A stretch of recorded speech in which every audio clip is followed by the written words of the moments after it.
What's up, Bug Squad? I'm your host, Jaron. I'm going to tell you why Jason Licht might have tipped his hand with his NFL draft strategy. Buck Squad, what up? Marcus Ray. I'm going to tell you what I think Baker Mayfield's future really is in Tampa. And I'm Ryan Lavoie, and I'm going to tell you why Baker Mayfield's season this year will determine how long the Bucs would be willing to sign him. Hey, Tampa Bay, it's the Buccaneers squad.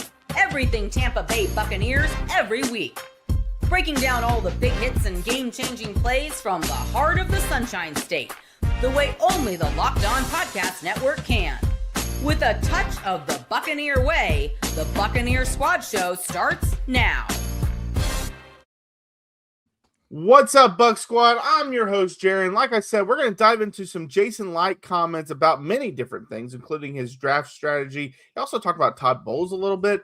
Then we're going to dive into Baker Mayfield's contract. He's up for an extension. What did Jason Licht say about that?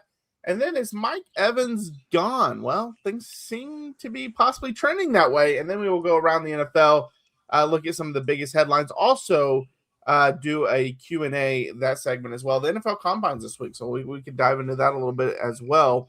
So Jason Licht, the reason why I said I felt like he kind of tipped his hand is he was asked straight up about the offensive line group, and he was also asked about defensive line. He basically thinks that this is a top 5 offensive line unit, and they did not play a single snap together this past season, which is true. I mean, they didn't. All the injuries that they happen, I don't know if it's true in terms of their top 5. It's hard to really judge that, but I would say they're a top 10 unit, and they didn't play a snap together. So he talked about not really wanting to emphasize that as a draft strategy, especially early in the draft, which I think we would all be fine with. We all kind of think they should go defensive line more than anything. But speaking of that, when he was asked about the defensive line, he said that there are some decent ones at edge and inside backer up higher in the draft, more so than defensive tackle. But he said that's not to say we can't find a defensive tackle, a good one at some point. But this is not a draft where we have as many players, I would say, in that top tier, which is fine. That's been the case in the past where we've still managed to draft well and have good players. And so it is interesting because this is a defense that didn't get a lot of pressures. Marcus, you came on here almost every single post-game show and talked about how they did not get pressure, especially after the bye week. Before the bye week, we kind of lauded a lot of the pressure they were getting. But it's interesting because it makes me think, does he have something up his sleeve in free agency or through the trade market that is what he's going to do to kind of overcome it? Because I believe, if I'm correct, he has never traded higher than a 3rd-round pick, I believe, since he's been Tampa Bay's GM. So it's not something that he would typically do, but maybe that's what he's got up his sleeve. Well, here's the deal. Like, when they asked Jason about this offensive line, he really focused on the injuries. He said they weren't able to have the type of continuity that they wanted at receiver. Same thing on the offensive line, but he really focused on Barton, the center. Yeah. And he was talking about how he played with 2 different guards next to him. Barton bit the bullet and actually played some left tackle this year.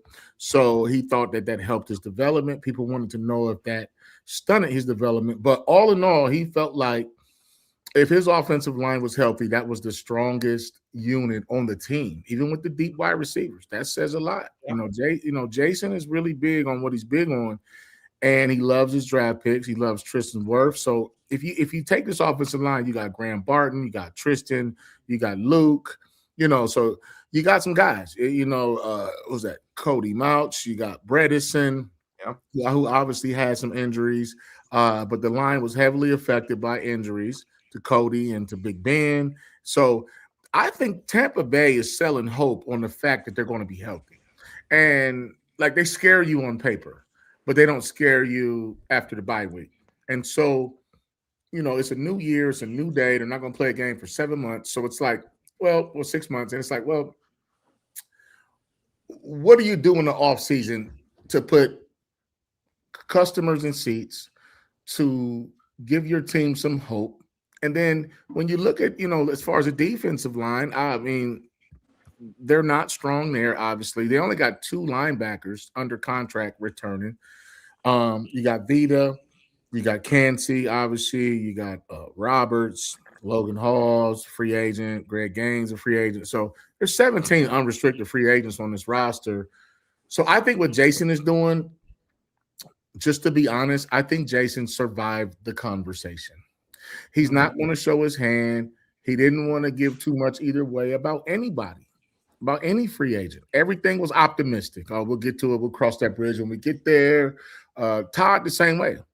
And that's why I hate coaches speak. That's why I don't like press conferences, because you don't get nothing from it, because nobody's honest. You got a handful of guys that'll tell you what's going on. Even at halftime when they're running off the field, we just got to play better, coach it better, teach it better.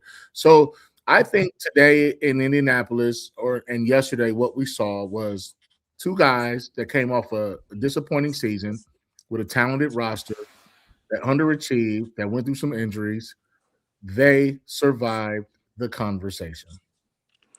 And you're right, Marcus. You never know how much of it is just public posturing for, we need to PR this to a degree to the fan base, but we also need to make sure that we're not desperate in the media to give away our plans so then other GMs can work around that. It is a balancing act in that way, but I do think that it's not huge news to talk about the fact that they don't need a lot on the offensive side of the ball. They do need to look at tight end. That's obvious because of the Cade Otton situation.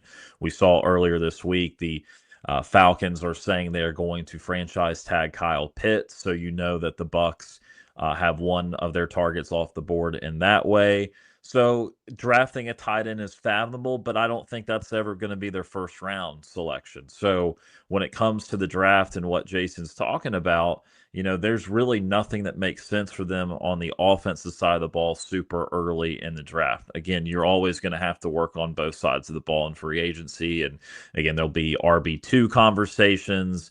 Yes, they're not going to be looking at a starting caliber offensive lineman. They might sign a veteran to be a new swing tackle or a third guard, but these are still minor details compared to what they need on the defensive side of the ball. So with not going all in on discussing, what they're thinking is priority 1, 2, or 3 on defense, yeah, they do feel confident about the offensive side of the ball. And also, too, as a GM, you're going to kind of cover your own butt when you say, oh, we really felt like we had it if not for the injuries, because, you're going to want to market that, oh, I built the team that would have been good enough, or we have the coaching staff that would have been good enough.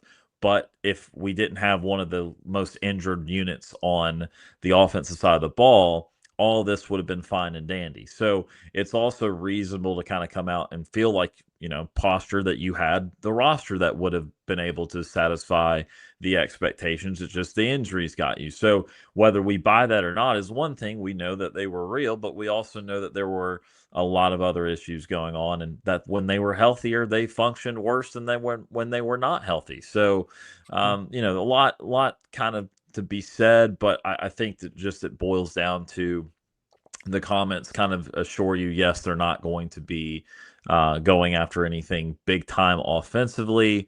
But again, we already kind of knew that. Well, and to that point, if he doesn't say it's the injuries, then he's either blaming himself for the roster or he's blaming the coaching. And he already backed Todd Bowles. And so and to Marcus's point, this is why they do the coach speak, because anything that they say would be taken the wrong way. Oh, you're blaming it all on Todd Bowles, but you kept Todd Bowles. Why did you keep him if you think it was his fault? Kind of thing. And it opens up for many more questions.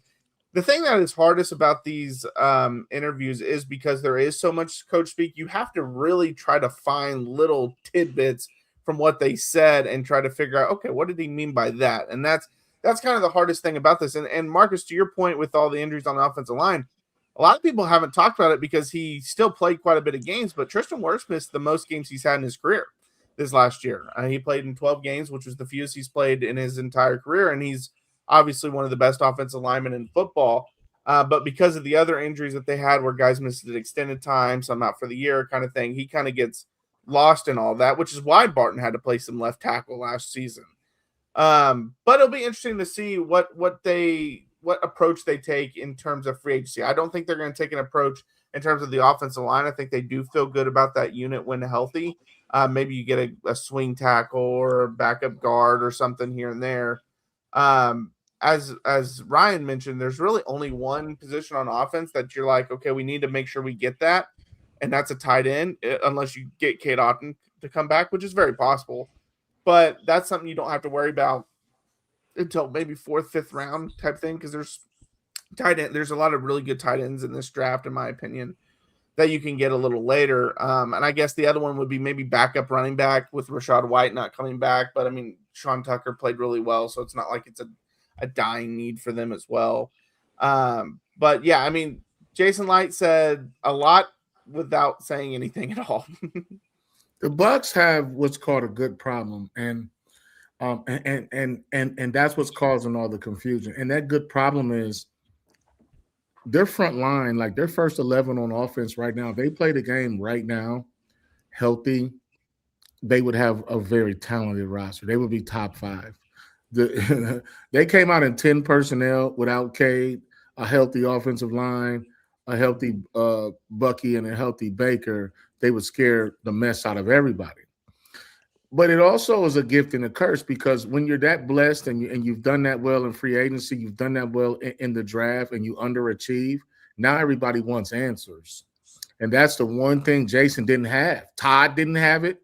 The only thing they could say was, hey, we were injured. We need more depth. Todd wants bigger players, whatever that means. I don't know if you want a 6'4", if a 6'4" running back, like 6'3", like Derrick Henry. I don't know if you want a bigger corner that's 6'3". I don't know if you want a bigger running back than Buck.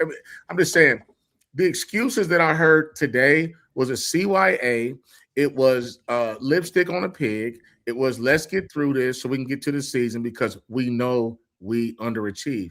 And the biggest problem the Bucs had is that they had the most success when everybody was hurt, when they played better teams. I mean, you almost beat the Super Bowl champions in their house. No, they did beat them, right? Mm-hmm. That's what I'm saying. So it's like, put up 38 on them. 38, and I think that's the game. Mecca went crazy. Yeah. So now when you underachieve, you have to come up with excuses. Well, Mecca hit the rookie wall. Oh, he had a short off season, and he was asked to play all these positions. And nobody said that when he was getting off, when he was up for Rookie of the Year. Nobody said that when Baker was an MVP candidate. All the excuses were there when you were winning. That's the problem, and that's what everybody's holding Jason accountable for. Todd Bowles, Grizz was the scapegoat, and so was the strength coach. You got all these injuries, and so it's like heads had to roll because we underachieved. No heads rolled when they were 6-2. And they came out of that bye week fat and happy. They started getting pieces back. They got Bucky back, Chris. I didn't think J-Mac was coming back this year. He comes back. Mike comes back. He gets off against somebody for 12 targets and all 100 yards and whatever else is going on. And you still found a way to fumble the bag and not win a division and not go to the playoffs. So the Bucs know they have no excuse because you were winning when everybody was hurt. Marcus with the big doses of hurtful facts right there.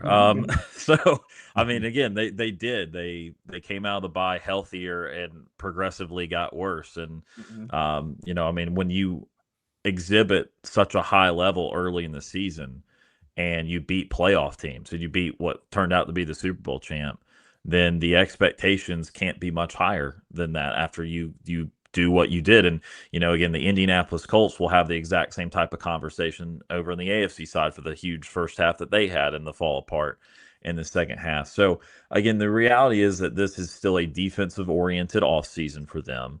They do have a lot offensively. They have changed their coaching staff on the offensive side of the ball. That's their, quote, big move of the offseason. They've got tweaks to make, as they always do.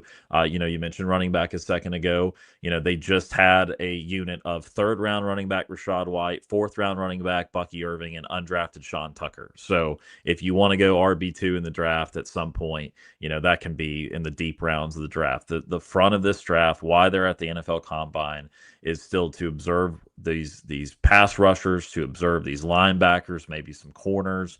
And look, I mean, based on what they see, that can influence their free agent decision at edge, or the ability to trade for someone or not. But again, right now they still need to be very much tunnel vision on how to fix this pass rush situation and some of this front seven. And to Marcus's point, a lot, and I know we have to get to a break, a lot of those issues that they're kind of dusting under the rug, they're not issues because of the injury. They've been issues there.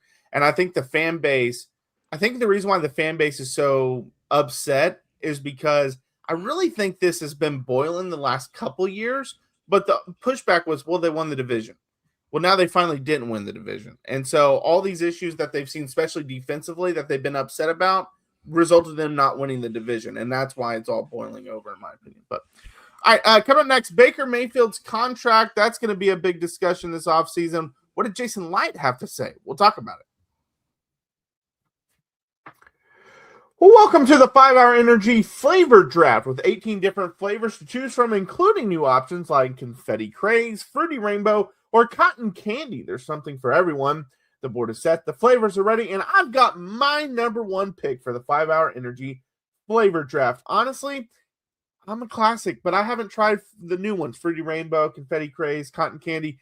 I like cherry, I like grape, I like berry, but if I had to pick one, I'm going with strawberry banana. It's a tropical delight with strawberry, a taste that goes in everything from smoothies and milkshakes to cakes and ice cream.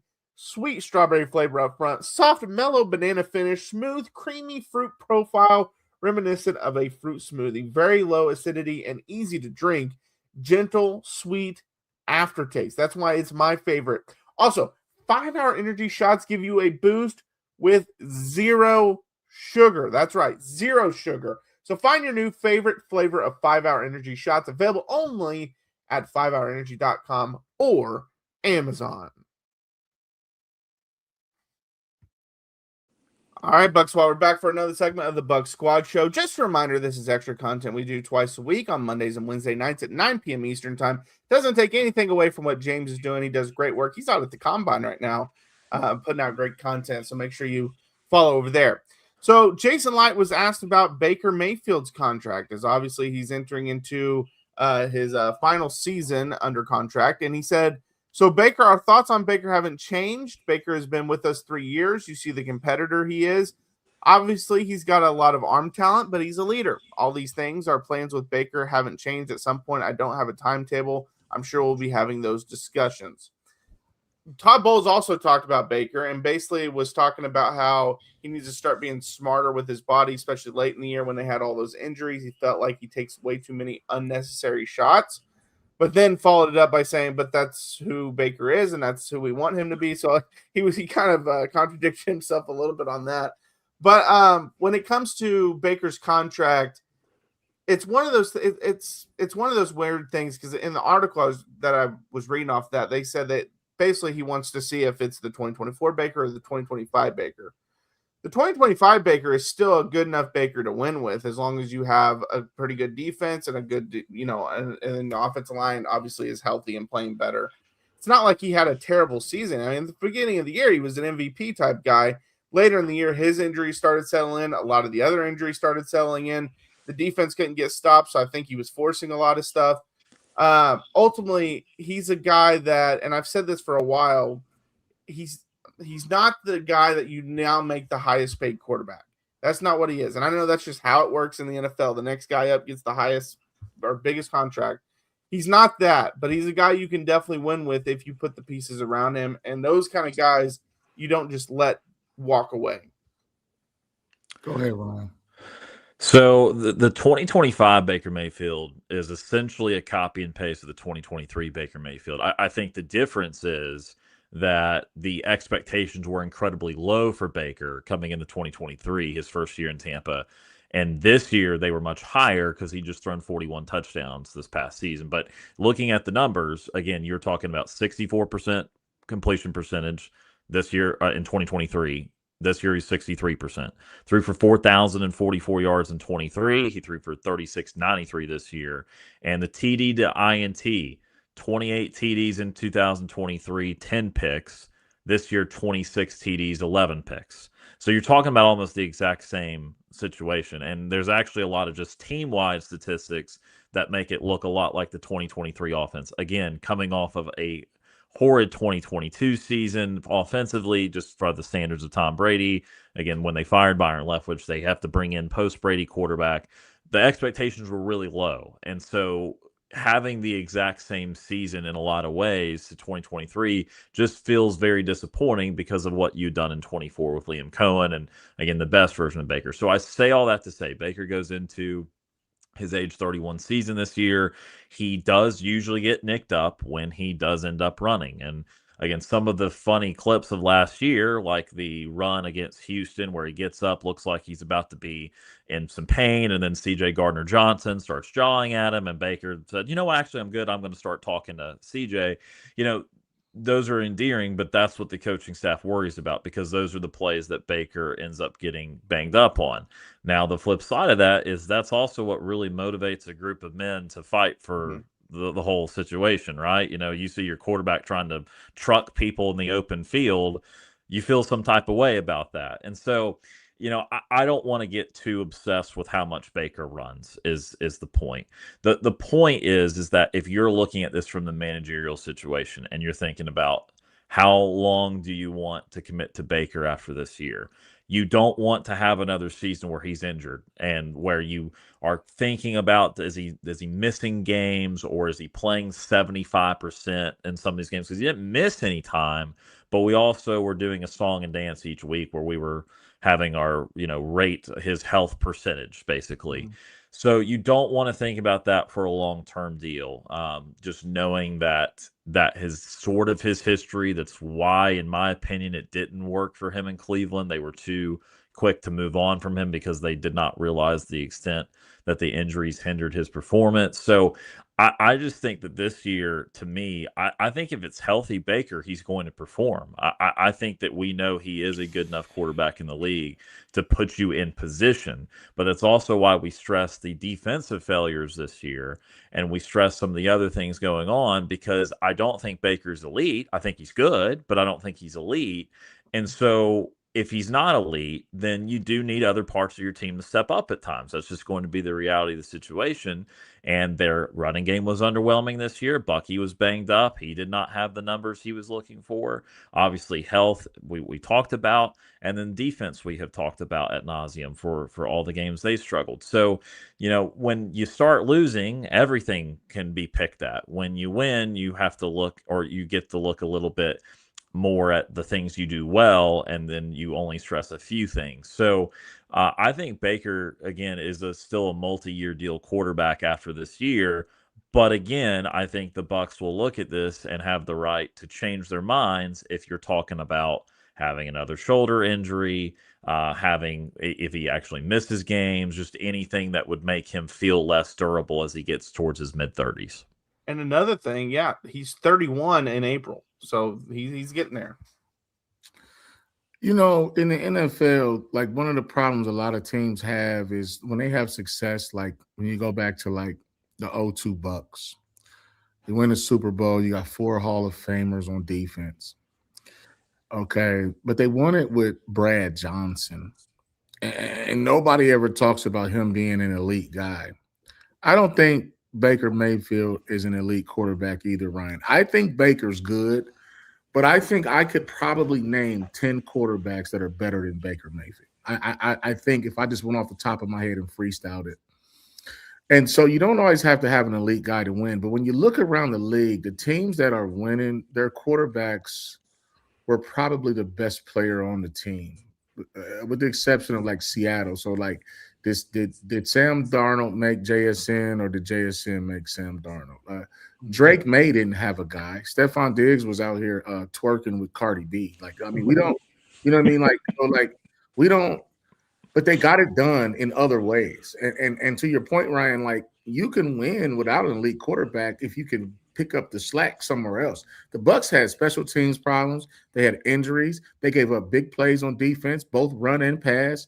And then, they had injuries on offense. They had no continuity with the receivers. And K-Dot didn't block half the time. So when you look at the big picture and you look at Baker's contract, you have to ask yourself, one of my favorite slogans, is the juice worth the squeeze? First of all, I thought a 3-year, $100 million extension in March of 24 with $50 million guarantee was awfully generous.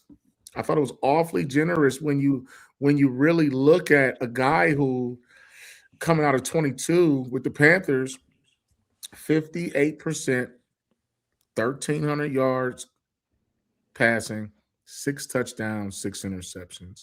And I know the rest, half of the season was with the Rams, but even with the Rams, 850, 4 touchdowns, 2 picks. So in the whole year of 22, he threw 10 touchdown passes with 8 interceptions, and his rating wasn't very high. It was actually the lowest with the Panthers that in his entire career. So I think he got his contract with Tampa Bay off of potential, off of hype, off of what we want you to do. And so when you look at where they are in his contract, up to $115 million with incentives, 50 of it guaranteed. So this year he's going to get 40. You get 30 million guarantee, with different stuff, with a restructure, and his real cap hit is 53 million. He's not worth that. And this deal originally was 2 years, 60 million, performance based in 26. So, for me, it's like the Bucs have a lot of mouths to feed, not just on the field, but financially. And we'll talk about Mike next, but there's some guys that are going to want some scratch coming up here pretty soon. Is Baker Mayfield the quarterback of the future for the Bucs? A lot of people think so, and I think it's forced. I think that the Bucs need to draft a quarterback. See, when you draft a quarterback behind a quarterback that's 31, that can do but doesn't always do it, you're setting yourself up for your next guy for cheap without having to pay a high price free agent. And then it gives you trade potential. Like if, let's say you draft a quarterback and he might be better than Baker, then you don't pay Baker, and then you start this next guy, because Tampa Bay is going to look very different by 2027. I mean, we'll be sitting here talking about a handful of guys with a very different looking roster. But back to my original point. Back in the day when Gruden won the Super Bowl that Tony Dungy built, you had Derek Brooks, Levante David. You had Rondé Barber, not sure who that is. You got Antoine Winfield, who's supposed to be John Lynch. You got Vita Vea, who's supposed to be Warren Sapp. It ain't the same. It's a long time ago. And owners, coaches, fans, they get spoiled with greatness, and they think that the guys that you replace them with over time are supposed to give you the same production. The thing is, Brad Johnson wasn't a Hall of Famer, but he got it done, but he had John Gruden. So you have to understand, man, that there's different strokes for different folks. I just think, I don't know if Baker, I don't know if he's worth it. I don't know if you go all in on a multi-year deal. If they win the Super Bowl or go to the NFC Championship, pay the guy. But if he doesn't lead them to where Drake May did, to where Josh Allen did, to where Lamar Jackson has done, I need to see some Mahomes. I need to see, and I'll stop right there, whether you're talking about the Rams guy who's in Detroit, all these dudes. If he's not going to be that, then don't pay him. I could totally see them doing, and I think Bucs fans would be fine if they did another 3-year, even if it was $40 million a year. Just because right now the market's 55 million or close to 60 and keep moving up. So 40 wouldn't be terrible, especially in a 3-year type of thing. But to Marcus's point, I just kind of thought about this. Another reason why they might not be rushing to anything is if this season doesn't go well, it might be a total rebuild in terms of they're letting all their big guys go, because Levante, if he comes back, it would be likely his last year. Same with Mike Evans. Then they would move on with some of the other free agents, and they might just be going all in on a rebuild. Well, at that point, you don't want a Baker Mayfield back because he is good enough to make it where you're not going to probably get a top pick in the draft kind of thing. And so you wouldn't want him back. You would want to move on and maybe, like you said, Marcus, maybe you draft someone a little later, 4th, 5th round, see what he's got. If it doesn't work out, you get a high pick, you take a new quarterback. whatever the case may be. And so that's possible too. Baker is, and I've said this a couple times, in my opinion, he is a top 12 to 17 quarterback. He's right in that area. I would put him probably closer to 12, 13 right there, but that's where he's at. And there's going to be times that he's going to play like a top 6 or 7 like he did this year, early in the year. But then there's going to be times he plays like a 19 to 20 ranked guy. Exactly. That's just kind of where he is. And I always watch these national shows, and when he plays really bad, they're like, oh, he's terrible and needs to be gone. It's like, no, he's not that. And then when he plays really good, it's, oh, he's a, Fox Sports had him as the number 1 quarterback at one point this year. And it's like, no, he's not that either. Like, he's about number 12. He can be really good. He can also struggle at times, but he's a franchise guy that you can win with. And to Marcus's point, you can win championships with a guy like him, but you got to have the pieces around him. I compare him a lot to, and some people can say he's better, but I compare him a lot to Dak Prescott, where I thought Dak, if you put, now that probably never will happen in Dallas because of what Jerry Jones does, but if you put the right pieces around Dak, I think Dak can win a Super Bowl. But when you pay Dak $50 million or whatever, you can't put the right pieces around him. You're never going to go anywhere. And I think that's the same thing with Baker. But all right, is Mike Evans going to be out the door? Well, national media is practically booking his flight to Buffalo. Are they right or just bored? We'll talk about it. Once the new year gets going, a lot of people are trying to simplify their routines, and dinner is a big one. Between busy workdays, cold winter nights, and packed schedules, having an easy, reliable dinner plan makes a huge difference. That's where Home Chef comes in. Home Chef takes the stress out of cooking by delivering fresh, pre-proportioned ingredients right to your door with easy-to-follow recipes that actually taste great. They're rated number 1 by users of other meal kits for quality, convenience, value, taste, and recipe ease, and it's easy to see why. Meals come ready to fit your schedule, 30-minute recipes, oven-ready trays, or quick lunches. Over 30 weekly options, including family-sized meals and different dietary choices. Recipes are simple but feel elevated, even restaurant quality, with dishes co-created by chefs like Gordon Ramsay. For a limited time, Home Chef is offering my listeners 50% off your first box, free shipping, and free dessert for life. Just go to homechef.com/lockedon. That's homechef.com/lockedon for 50% off your first box, free shipping, and free dessert for life. Must be an active subscriber to receive free dessert. All right, Bucs Squad, we're back for another segment of the Bucs Squad show. So Jason Licht also talked about Mike Evans. Basically, he said he has now earned the right in his career to see how it plays out. He said, we'll see how this process plays out. Like I said, we'd love to have Mike back. We're going to see how the process plays out. Mike's earnest decision to see what's out there and see what's best for him. We'll just see how the process plays out. So he let you know, we'll see how the process plays out 4 different times. But ultimately, he just feels like that obviously they want Mike back. Based off of his comments, I took it as they want him back, but they want him back for the right price. They're not going to just overpay to get him. And if Mike wants to pursue a Super Bowl and go to Buffalo, like a lot of outlets are predicting, then that's what's best for him, and that's what's best for Tampa Bay, which, a lot of Bucs fans might not like that. There was, although, someone in there that said it might be fine to move on from Mike at this point, although you'd want his leadership and his production and just seeing him finish his career, I think. But, I think ultimately the more and more I read about this stuff, I think I could totally see him, and it's going to look weird, but him playing somewhere else for his final year next year.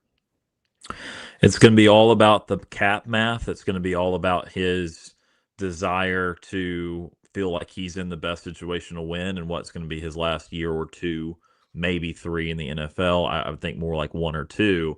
So I'm thinking that he's probably signing a 2-year deal somewhere. I think that he's going to still ask for the price he was at, which I do not think he'll get this time, but I think he'll still be probably in the $15 to $20 million range. I mean, he can still market that, he has the huge game against Atlanta on Thursday Night Football, and, that the Bucs just had a ton of options. He can still be right around the 1,000-yard guy. So it'll be interesting to see who's willing to pay that. I know Buffalo has been linked to him as of late, and it's interesting because Buffalo's strategy has seemingly been very akin to Green Bay's, where they have always had they always had Rodgers, and they were never really willing to invest a ton in their wide receiver room, and it agitated Rodgers for a very long time. Where Buffalo recently has seemingly not been willing to pony up for a big time wide receiver. They let Diggs walk, and they have not really answered the bell the last couple of years to try to go get a huge big time wide receiver. Now, to be fair, Mike Evans is not in the prime of his career anymore, so it really actually wouldn't be too tall of a task to imagine them doing that. They're only making a short year commitment, not throwing the biggest salary out in the league for a wide receiver. But, I think with Tampa's side of it, it's just that, there's intrinsic value in Mike, and then do you want to actually factor that in or not? And the intrinsic value doesn't win you football games, but it's goodwill to the fan base. It's having a guy play 1 year in your organization for, double-digit years. It's going to be in Canton, Ohio one day. What do you actually value that or not? Because he is still a high-quality wide receiver. Now, your doubts are, can he make it through the full season at his age now? And the other part of it is we had drafted Emeka Egbuka in the first round to be his replacement. Is Emeka ready for that or not? Knowing that we still got Chris Godwin over here. You got Jalen McMillan over there who you drafted in the third or fourth round. So you feel that you have the assets to move on post Mike Evans. The question is, Mike, you thought Mike Evans might be retiring and he would move on from you in a way that would not hurt anybody. It's just time to move on, just time to go to the next stage of life. But it's that he has more football in him, and you're at this inflection point where you want Mike back for many reasons, but at the same time, if he wants $20 million a year and he wants to play for the best team that offers him that, you're probably not going to be that team, and you can't really afford to overpay to no end just because it's Mike Evans and he's your Hall of Famer. The Bucs borrowed someone else's Hall of Famer. Like, it happens. It does happen. It's always hurtful for a number of reasons, but I don't know. I think that in the same way we talked about the other week, as time went along, it felt more inevitable that Mike wanted to play, and that Lavonte David has a better and better chance that he wants to come back for another year. Now it feels like the pendulum is shifting to, as time goes along, there's a better and better chance that Mike Evans is not wearing 13 for the Tampa Bay Buccaneers next year. And it really comes down to loyalty versus royalty. Mike Evans is royalty. And now when you go with the loyalty side, who's going to be loyal to who? Who's going to really hustle, sweet talk, backdoor, whatever term you want? Who's going to get what they want from the other side? Is Mike Evans going to test his free agent market to get the money he wants from Tampa to where he knows that he can play another 2-3 years and they'll send him out on top? Question is, does that set the franchise back? See, when you get to this point of a star player's career, you have to ask yourself, well, hey, can we win without him? Can we win without Mike? Chances are you can. I don't know if they'll be better with or without Mike. They have a wide receiver room. They drafted Emeka for a reason. They didn't expect him to be the number one this early in his rookie year, but Mike is at a point too where he can leverage some things with the home team with Tampa, but he can also, he's really looking for that situation where he can get his money and possibly win another Super Bowl and get his 1,000 yards. Like I said, and people didn't like it, there's a chance this year with healthy, he might not have had 1,000. He might not. Because if J-Mac doesn't get hurt, if Chris doesn't get hurt, and Emeka's going off, Mike's now kind of the number two. So you have to understand, at this point of your career, Mike has to ask himself, does he want to go somewhere where he can be a bona fide number one like Buffalo, San Francisco, the Patriots, and be in the conversation with a good young quarterback? Or do you want to stay in Tampa, milk them for what they owe you, what you think, because you're the guy, but you might not win? But the flip side of that is Tampa made enough moves with their coaching staff they are selling that when healthy, they're just as good as anybody. And they are. And they may be a contender. You get Zach Robinson. So you got a new OC. Do you understand that when Grizz was in there and everybody was healthy, that he ran the ball 30-something times just to win the game? He didn't give a crap about Mike's numbers. Mike had 2 targets against the Panthers or somebody. So does Mike want to be that guy? Are you going to put your ego and your 1,000-yard streak and all that to the side to win a championship? Or do you want to have it both ways, where you get your money, you're the number 1 guy still, you freeze all the other guys out, you win at all costs on Mike Evans or bust? Is that, and so that's what Jason Licht's energy to me at the press conference was saying. So he said all the right things. We have an open line of communication with Mike and his agent. Oh, we want Mike back. He has earned the right to explore. Man, I could have said that. We want to know what's the real deal with the real deal. And so that's why they've already started those early conversations. Mike Evans is really trying to hold Tampa Bay hostage. But the Glazers, Jason Licht, Todd Bowles, they don't want Mike to hold them hostage because Mike's long in the tooth. His best days are behind him. Mm-hmm. You don't want to cut off your nose to spite your face for a guy that you love so much. We love Mike. We love you, Mike. Hall of Fame, 1,000 yards, one of the best ever. But there's still, the show must go on. And I think now after listening to everybody talk and really thinking about it, I think Mike's got one foot out the door and one in. And I really think somebody's going to give him an offer he can't refuse, which is like you said, Ryan. You said 15 to 20. I think 22 tops. I think somebody like Buffalo will throw 22 at him, a 2-year, $44 million deal, 40 of it guaranteed, play with Josh Allen. We'll figure it out. And I think Mike Evans leaves Tampa Bay. Yeah, I think he will sign a 2-year deal, but I think he'll probably only play 1 year. That's just kind of, and maybe he has a really good year, like Marcus, you mentioned. Maybe he goes for 1,000 yards and it's like, hey, I'll play one more. And so I think the 1 year is the key there, because I've seen many people say, well, they love Tampa. Well, they don't have to move from Tampa to go play football for 1 year. His family can stay. Exactly. His family can stay in Tampa, and he goes plays in Buffalo for a year. You want the relationship to end on the right note. Like, you don't want a Hall of Fame type player to now hate the team that he played all those years with, because and we see that happen sometimes when teams have to have those harsh conversations and say, hey, we love you, we thank you for all that you've done for us, you're just not the player you once were, and we got to look for the future. Sometimes that can rub a player the wrong way, and hopefully that's not the route it goes. Hey, you know what this is like, Ryan? Hold on. This is like a divorce happening, and the parents are trying to decide who to, and so that teenager is trying to decide which parent to go live with.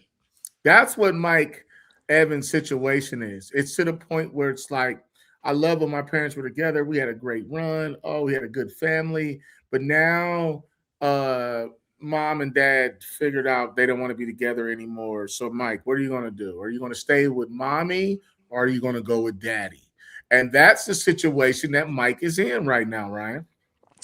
So I was going to give you an analogy too, and this is like the single or double A version. This is a minor league version. This is still not the same thing. I'm not saying it is, but it's the single or double A version of the Kobe Lakers situation at the end, where the franchise is probably going to win more games if if Kobe is not on the team at the end of the year, because he is getting his shots up, he's having his goodbye tour, all those things. But it's also Kobe Bryant. And they decided that we're not letting Kobe play in another uniform after 5 championships, after all the years, all the close calls. It doesn't matter if he's got a leg and a half. He's playing for the Lakers, and that's it. And Kobe decided that was the truth, too. I've won my titles. I don't need anything else. I'm going out the right way. With this situation, this is a lesser situation because obviously the dynamics of football are different. But I think there is intrinsic value that Mike Evans, any Hall of Famer, would have for their own organization. To see him play in another uniform is going to be hurtful for the organization, all the fans, everything. But also, you ask yourself, with the money that's going to take up, with the needs that you have and the players you already have on your team, does it actually give you the power to make yourself better if you have $20 million to put towards your defense, to put to other elements of your football team? And for Mike Evans, he says this time in Tampa has been great, but again, very few players actually only play for one team. I'm not satisfied with just one title. I would like to go and compete in a team, an organization I feel is better equipped to do that next season. So I just think that if you have enough pride, I guess, to say that, we can actually build something with this $20 million better. And if Mike has just the feeling of, this is not something I want to fight through, I don't have to agree with Todd Bowles being the coach anymore. I don't have to like that the Bucs fell to 8-9 this year, and I don't have to therefore retire with them. Then that's how you have the separation there. But it just depends on, it's like a value equation from Tampa's point of view and Mike's point of view. What's the value for Mike Evans to be in one team for his whole career? What's the value for the Bucs to make that happen? What's the dollar figure need to be for both sides to be happy? Can you convince him that you're the Super Bowl threat that he would be leaving for? It's just a negotiation. It's going to be a huge negotiation.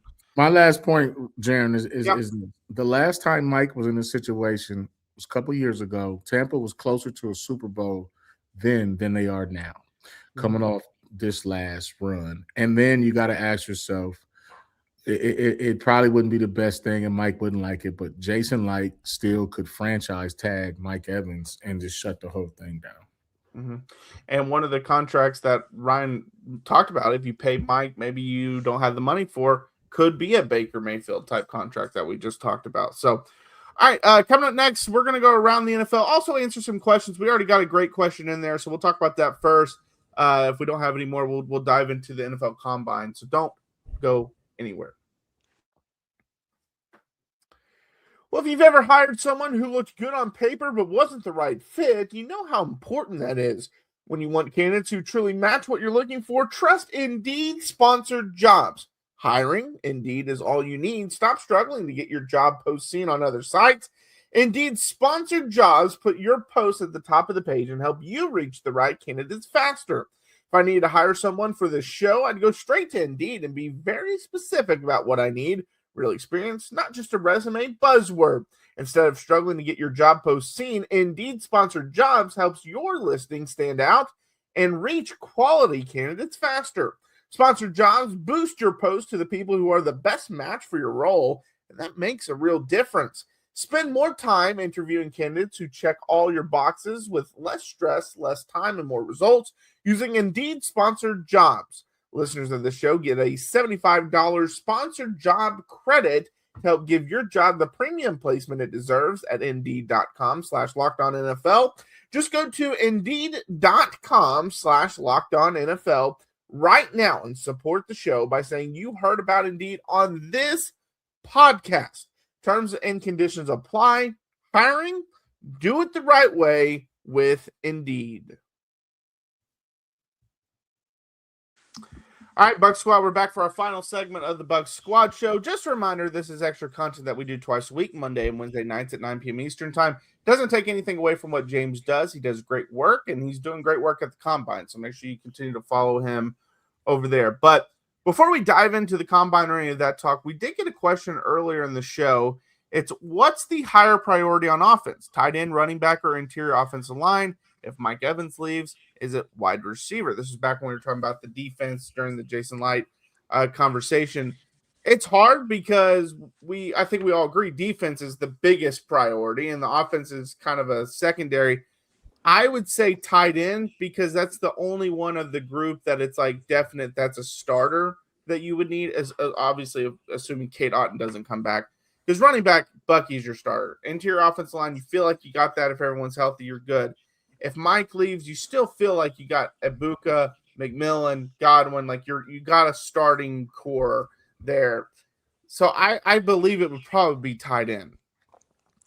I agree with you, and I think the number two is probably the more debatable because, again, if you're talking about a starting caliber player, then you need to prioritize that, even if you were a run-first team, because I think Bucky is still a really good running back. I know it was not the year two we all expected, but I think that realistically, because I've been kind of just mentioning Sean Tucker like it's just a foregone conclusion. He's back. He's actually a restricted free agent. So there is a world where Sean Tucker's not back on the team next year. So that is a consideration for an RB2 / maybe even an RB3. But I think that the tight end is got to be it. And also, I mean, it depends on what you want your tight end in the offense to be. I mean, there's tight ends that are irrelevant in offenses other than blocking and giving you a random, oh, look at him. He's got his first catch of the day in a big situation. And there's other guys that have 1,000 yards or have 10 or 12 touchdowns. So, it just depends on what you want your tight end to be. But even still, even if you are towards the bottom of the league in that category, and the Bucs, to be fair, were, I mean, it's week 14 or 15 before they had a tight end touchdown. I mean, they were the last team in the league to have a tight end touchdown last year. So we already kind of saw that version, and yet I still would put it number one. For what it's worth, I'd put interior offensive lineman second over the running back. And the reason would be it's not going to be a starter because you're still going to go with Bredesen and Mouth. But I think if you power ranked your starting 5 offensive linemen, it's Tristan Wirfs on a mountain, and then it's Luke Gedeke in a good place at number 2. And then I think you could debate between Barton and Mount for 3. And then Bredesen would be a distant 5th. I think he's clearly your worst offensive lineman. He's also, I believe, the oldest. I'd have to double check the age of him and Wirfs, but I think he's your oldest too. And so the point is that you could see a situation where Ben Bredesen got hurt, maybe even Mount, but especially Bredesen. Well, if the other guy steps in and does a good job, that you don't have to get Bredesen his starting job back. Like you could work on your interior line a little bit. So I do think that if they find a veteran guard, or if they're just drafting somebody in the 4th-ish round, 5th-ish round, I wouldn't mind that. And I do think that you could market that. And obviously, if Mike Evans leaves, you can change the equation a little bit. But I still don't think wide receiver comes to a higher need than tight end, or maybe even interior offensive lineman, because I think the Bucs would be completely fine with the Ibuka, Godwin, McMillan 1, 2, 3, plus a Tez Johnson scattered in there at 4. Well, if Evans leaves, doesn't that emphasize the tight end even more? Sure. You would need a receiver weapon at that spot. Sorry, Marcus. Oh, no, you're fine. So we're talking interior lineman offensively, tight end, and running back. What's the bigger need? I think for me, it's interior lineman, and I think that's just for depth purposes. Because if you run into a situation where, I mean, you don't want Barton playing left tackle when he's a young rookie, that came in to play center, and then now he's out there replacing Tristan Wirfs. And so I just think interior offensive line for me is first. And I don't think guys like, you got Feeney, you got, Mike Jordan, he really struggled. Like, he was a guy that got beaten pass protection and got out athleted, just all kinds of stuff. And Feeney, Jordan, and Heck are becoming free agents in March of 26. See, that's the tricky part about how you stack your rosters, because you got to shovel the driveway while it's still snowing. You have to figure out what to do right now when there's other stuff coming up. So from year to year, it's just not a quick fix for this year. It's you got 3 guys on the interior that could be free agents and getting out of there, whether you want to re-sign them, whether they go somewhere else. So for me, I think as interior lineman, I think I think tight end would probably be second. Obviously, there's a plethora of tight ends. There's a lot of talent coming out of college. I think you can get a guy like Marlon Klein out of Michigan. Those Michigan tight ends, they kick ass in the NFL, by the way. You got Joe Royer in Cincinnati. I'm talking about guys from round 4 to 6. I think Tampa spends their money on the first 4 rounds defensively.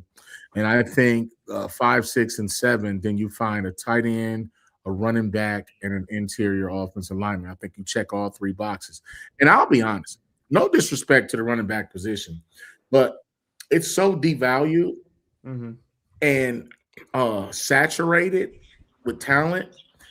You can find a running back at Walmart right now that can get you 8 yards. There's a guy stocking boxes down the street from my house that's in shape, that's about 26, that could get you 7 yards of carry. He just can't, because that position has not been valued like that. And unless he's Gentry or unless he's a Saquon or a generational talent, you don't spend money at running back no more. You don't have to. I mean, you can find a guy legitimately, and no disrespect to Walmart, I'm just saying you can find a guy that's pumping gas somewhere that can run the ball. That's why you get them for cheap. So I think that's like the least, because you can find an undrafted rookie, free agent rookie to come in there who can play. I mean, the running back position in college, I mean, there's some dudes. I mean, you could get C.J. Baxter out of Texas and at 142.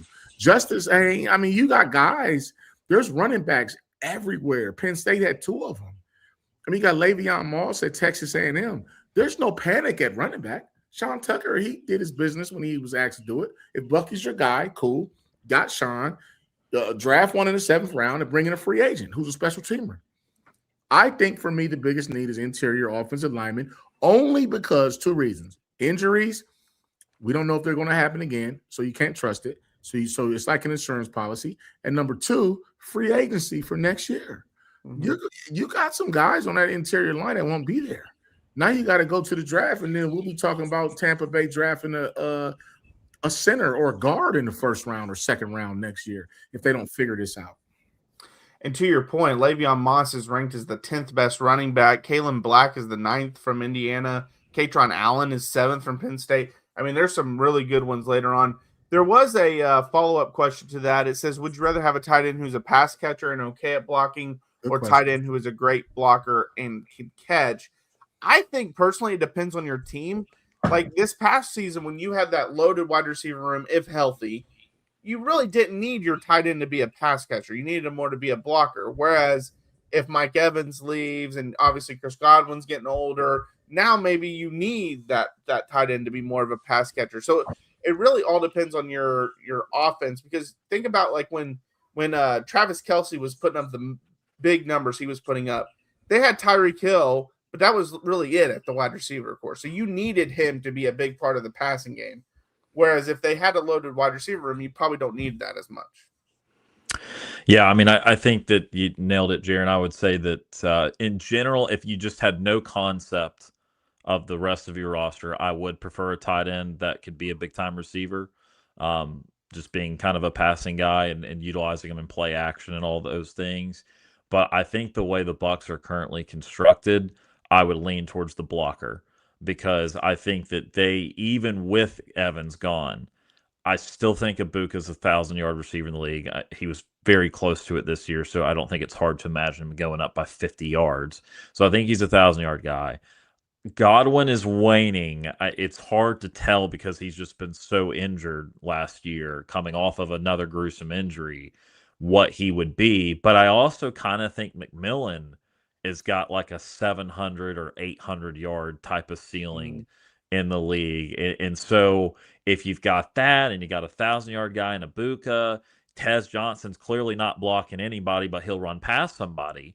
You know, I think that you've got enough wide receiver stuff to not need an 800-yard tight end. You could have a 400-yard guy, couple touchdowns, but just is going to block the heck out of somebody. And also, by the way, again, if you don't love your tackles, which the Bucs do, you know, usually the tight end is blocking, pass blocking wise, if your tackles are not trustworthy. But if you've got another banged up offensive line and you have to shift a bunch of things around other than Wirfs at left tackle, that's another reason to have a blocker on the line of scrimmage that can do that at tight end. For me, very quickly, I think the priority has to be a blocking tight end. Here's why. Number one, he's going to help you in the run game. 2, he's going to be unselfish, and he doesn't want the football. The last thing you want is a receiving tight end, a guy that feels like he's just as good as the 4 receivers that you have. Like, why am I not getting my touches? Why am I not the focal point? And then you just hire Zach Robinson, who turned Kyle Pitts loose, had the best season of his career. You don't want to be the guy that's like, bring in the Kyle Pitts and I want the ball, but then Mike wants his 1,000. J-Max coming back wants his 700. Mecca's a first rounder. Like, I carried the team for 8 games. So the last thing you want is a prima donna tight end. You want a war daddy. You want a roll up the sleeves, get in the phone booth and says, I'll hop in 12 personnel and I'm fine with one catch every two catches every game or 3 games or so. You want a guy that's going to dominate that C gap. You want a guy that can line up against Myles Garrett and neutralize him. You want a guy that you don't need to chip with the running back when you're trying to get Bucky in space. So there's a scheme and strategy thing that goes there. Bucs have all the pieces. They need a blocking tight end and someone that the defense will fall asleep on 3rd and 6 at the 12-yard line, and he's unguarded, and you dial up that one play, and he catches you a touchdown pass and wins the game. Yeah, and someone even brought up the sad reality, but there was a point this past season where Tristan Wirfs had more touchdowns than the tight ends did, receiving touchdowns. So you do need a guy that does a little bit of both. But all right, that's going to do it here for the Bucs Squad Show. Thank you so much for joining us. We'll be back Monday night at 9 p.m. Eastern Time. Remember, keep following along because James is putting great content up about the Combine, so keep following him. But until next time, fire the cannons.